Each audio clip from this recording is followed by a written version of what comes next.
யா அய்யுஹல்லதீன ஆமனு, ஈமான் கொண்டவர்களே, லா தத்தஹிது ஆபாஅக்கும், உங்கள் தந்தைமார்களை பாருங்க அந்த நேசத்தை. இப்ப இந்த இடத்துல உங்களுக்கு நல்லா விளங்கல இந்த நேசத்தை அல்லாஹ் சொல்றான்.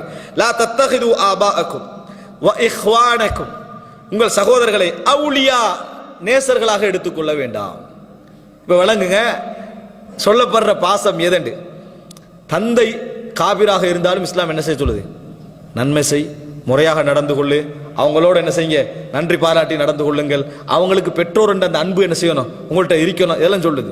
ஆனால் ஈமான், இஸ்லாம், தீன், மார்க்கம், நேசம், ரகசியம் பரிமாறல் தந்தை காபிராக இருந்தால் நடக்கக்கூடாது. அல்லாஹ் தஆலா சொல்றான் எப்படி தெரியுமா?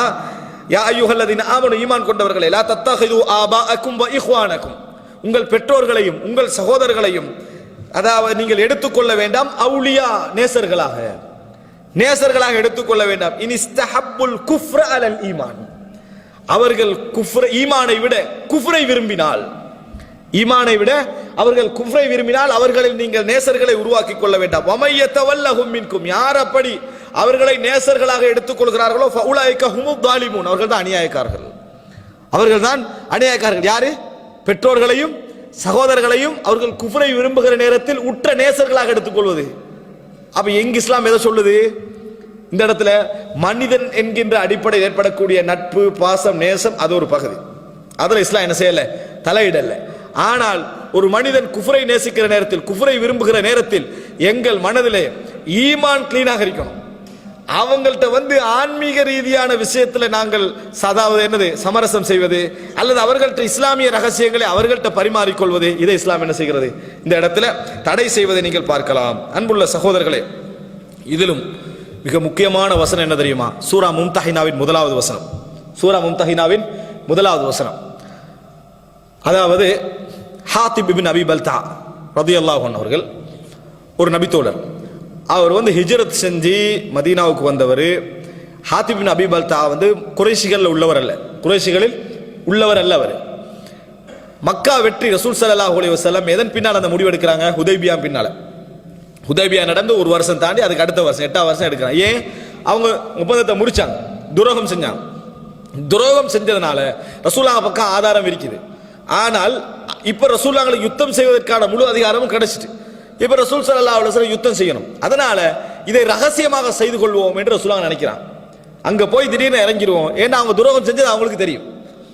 இறங்கிடுவோம்னு முடிவெடுத்து இதெல்லாம் நபித்தோழர்களோட மசூரா பண்ணி முடிவெடுத்த பின்னால திடீர்னு என்ன செய்யறாருன்னு சொன்னால், ஹாத்திப் இப்னு அபி பல்தா ரலியல்லாஹு அன்ஹு அவர்கள் ஒரு கடிதம் எழுதுகிறார்கள். முஹம்மது, அதாவது இதை பத்தி இந்த மாதிரி நடக்கக்கூடிய விஷயத்தை, முஹம்மத் இப்படி ஒரு யுத்தத்துக்கு என்ன செய்யறாரு, தயாராகிறாரு, நீங்க கவனமாக என்ன செய்யுங்க, இருந்துகோங்க என்ற அடிப்படையில் ஒரு கடிதம் எழுதி அங்கிருந்து ஒரு பெண்மணி இதை கையில கொடுத்து அனுப்பினான். இப்ப முஸ்லிம்களுடைய ரகசியம் யார்கிட்ட போகுது? அங்க போகுது. ஏன் போகுது? அங்கதான் பிரச்சனை. இங்கதான் சொல்ல வரேன், அல் வலா வல் பரா. ஏன் போகுது? நமக்கு அவர்கள் மீது ஏற்பட்ட ஒரு பாசம், நமக்கு அவர்கள் மீது ஏற்பட்ட ஒரு நேசம், இஸ்லாமிய ரகசியம் உண்ட அங்க பரிமாறுற இடத்துக்கு என்ன செய்யுது? போகுது. போறதா ரசூல் ஸல்லல்லாஹு அலைஹி வஸல்லம் அவர்களுக்கு வஹி வருகிறது. உடனே ரசூலுல்லாஹ் அலி ரலியல்லாஹு அன்ஹு சில நபித்தோழர்களுக்கு விட்டு, இந்த இடத்துல ஒரு பெண்மணி போய்கின்றிருக்கிறா, அவர்கிட்ட ஒரு கடிதம் இருக்கு, அதை எடுத்துட்டு வந்துருங்கடா. அப்ப உடனே அலி ரலியல்லாஹு அன்ஹு போறாங்க.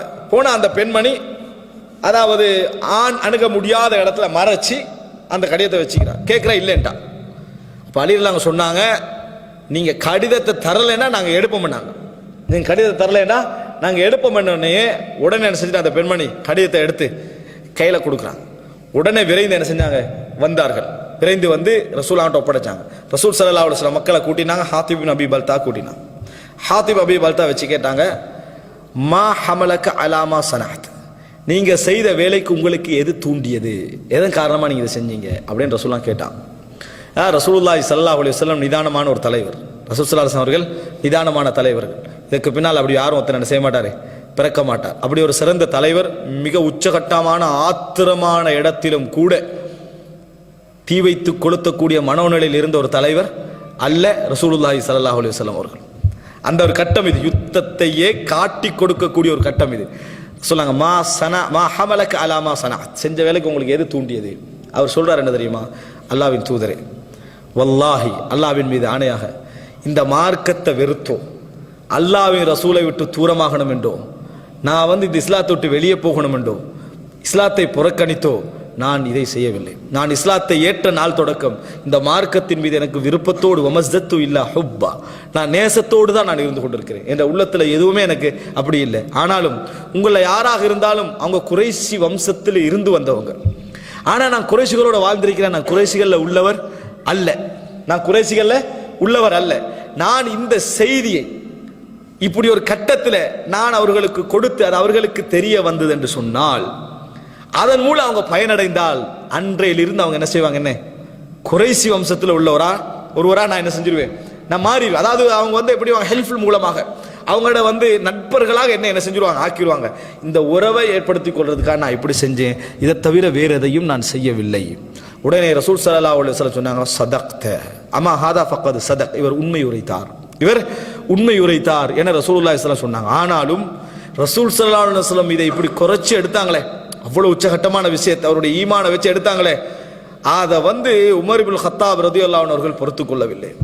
உமர் ரலியல்லாஹு அன்ஹு சொன்னார்கள், அல்லாஹ்வின் தூதரே, இவர் ஒரு முனாஃபிக், ஒரு நயவஞ்சகன், இஸ்லாமிய சமுதாயத்துடைய ஒரு ரகசியத்தை கொண்டு போய் அங்க கொடுத்தாங்க.